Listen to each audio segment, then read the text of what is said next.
Tell you what a lot of people, because you're reluctant to say what Charlie Faulkner thinks you think. And that is, you're reluctant because a large part of the Labour membership still worships Jeremy Corbyn. I worked well with him. He actually led us through some really difficult times. I had disputes with Jeremy, things I didn't agree with him on, and we either had it out around the shadow cabinet table, or on occasion I went to his constituency office and we had a discussion there. You cannot plan the future without understanding the past. And if you have nothing bad to say about Mr. Corbyn's leadership now, why did you take part in the attempt to topple him as leader in 2016? Keir Starmer's political career hangs by a thread after his disastrous encounter with Andrew Neil. In just minutes, Neil exposed Starmer's broken promises and policy U-turns, leaving the Labour leader visibly shaken. Before we move on, I'd like to ask you a small favor. If you appreciate this content, please take a second to like this video and subscribe to the channel. Over 98% of you watch the videos without subscribing. It costs you nothing, but it makes a huge difference to us. So, did you click the subscribe button? Great. Thank you so much. Now back to the video. Witness the moment Starmer's credibility crumbles. Yet you won't utter a word of criticism against him. Why can't you be honest and tell us what you really think of how he led the Labour Party? We need to bear in mind we've lost 4 in a row. But this is the one you really lost. Oh no, we really did, and I went out with 44 campaigning teams, and that discussion was there in every team, in every So why not a constituency. word of criticism of the man who led you to that defeat? The overload of the manifesto, people felt there was too much in it, and I'm sad to say, and in a number of areas, anti-Semitism came up. So the leadership did come up. As he fails to name his biggest donors and contradicts his own statements on nationalization. This interview could be the turning point that defines Starmer's political future. Andrew Neil's reputation precedes him, striking fear into the hearts of politicians who dare to face his interrogations. Known for his razor-sharp questioning and unyielding pursuit of the truth, Neil has become the political interviewer that no one wants to encounter unprepared. As Keir Starmer sat across from him, the tension was palpable. Neil wasted no time, diving straight into the murky waters of campaign financing. Number one, you say, Yeah. but you won't criticise it. Well, it's not I won't criticise him. Jeremy... But you haven't.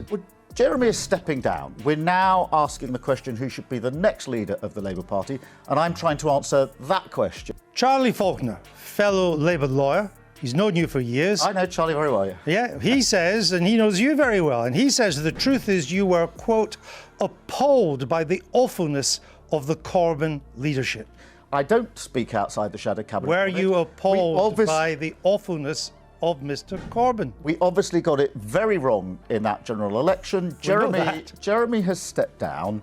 Mr. Starmer, let's talk about your donors. Who are the biggest contributors to your campaign? Neil's piercing gaze bore into Starmer, who visibly squirmed in his seat. The Labour leader's response was a masterclass in evasion, citing party processes and vague assurances of transparency. But Neil wasn't having it.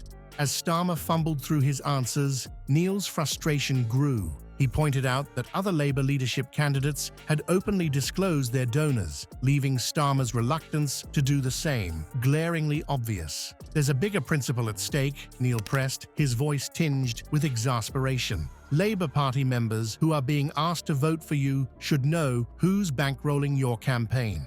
The exchange grew increasingly heated as Neil refused to accept Starmer's vague responses. Each dodge and deflection only served to fuel Neil's determination to uncover the truth. Starmer's previous statements about campaign finances were brought into sharp focus, revealing inconsistencies that he struggled to explain away. As the interview progressed, Starmer's discomfort became more apparent. He mentioned that his funding came from trade unions, crowdfunding, and individual donations, but when pressed to name his biggest donors, he faltered.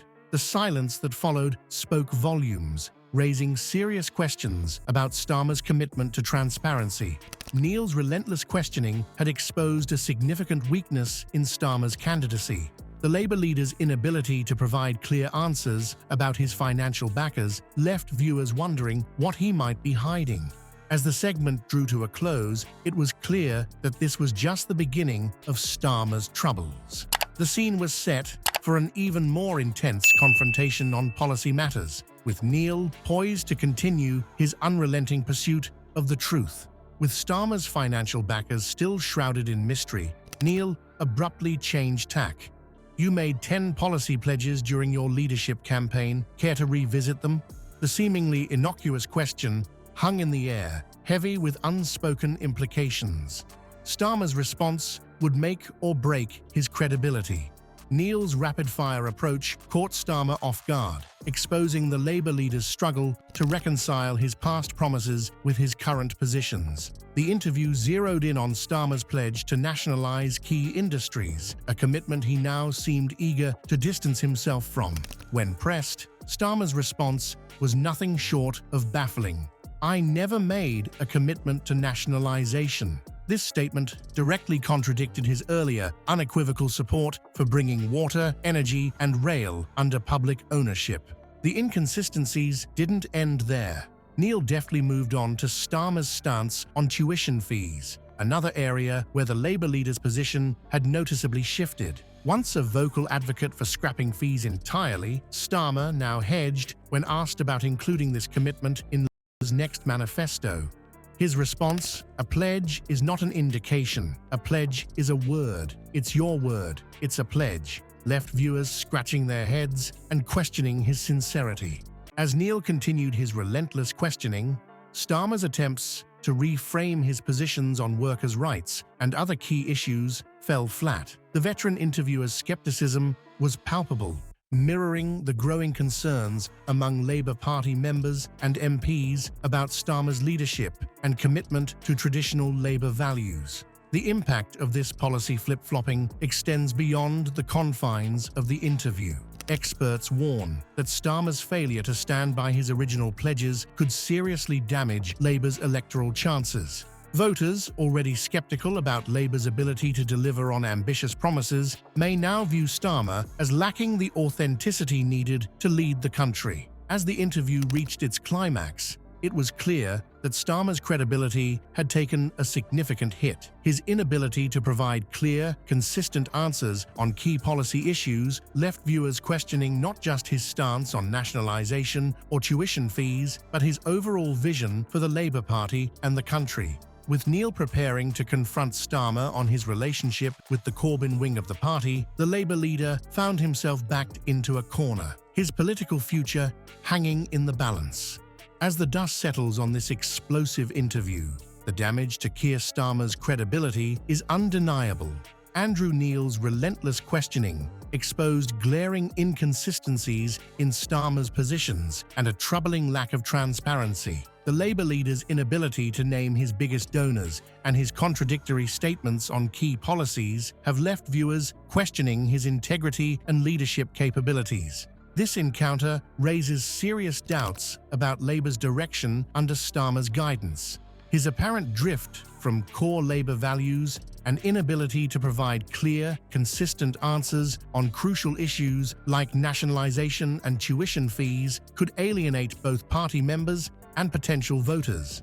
The interview has laid bare the challenges Starmer faces in uniting a fractured party and presenting a coherent vision for the country. As the political fallout continues, many are left wondering if Starmer can recover from this devastating blow. Has Neil's surgical dissection of Starmer's record dealt a fatal blow to his credibility? Only time will tell, but one thing is certain. This interview will be remembered as a defining moment in Starmer's political career, and its repercussions will likely be felt for a long time to come.